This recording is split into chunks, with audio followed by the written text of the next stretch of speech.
Évangile du 26 mars 2023. Shalom bien-aimés, en ce dimanche du 26 mars, nous allons juste lire les livres de Galates chapitre 5 versets 16 à 25.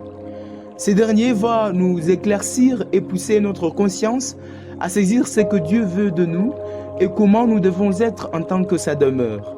Lisons. J'ai dit donc, marchez selon l'esprit et vous n'accomplirez pas le désir de la chair. Car la chair a des désirs contraires à ceux de l'esprit, et l'esprit en a des contraires à ceux de la chair. Ils sont opposés entre eux, afin que vous ne fassiez point ce que vous voudriez. Si vous êtes conduits par l'esprit, vous n'êtes point sous la loi. Or, les œuvres de la chair sont manifestes.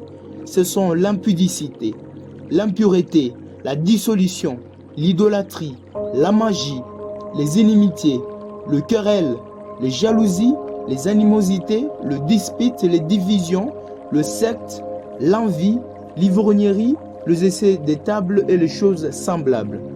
Je vous dis d'avance, comme je l'ai déjà dit, que ceux qui commettent de telles choses n'hériteront point le royaume de Dieu.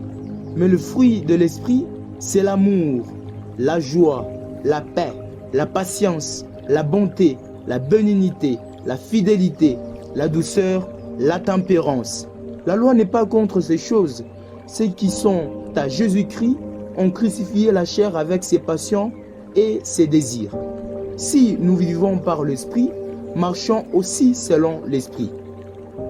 Bien-aimés, si nous avons été attentifs à cette belle lecture du texte de Galates chapitre 5, versets 16 à 25, nous comprendrons que Dieu, dans son immense, parfait et fidèle amour, aimerait que nous marchions par la conduite de son esprit et fassions vivre ces 9 fruits de l'esprit.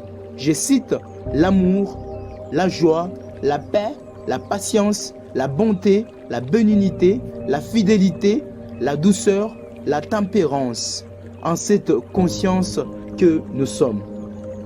Maintenant que je viens de conclure à lire et à nous faire comprendre ce qu'il faut faire pour plaire à Dieu, prions-le, histoire qu'il nous assiste en tout et partout, au péril de faillir à notre engagement d'être indéfectiblement un esprit saint et saint, où Dieu doit habiter en toute équanimité.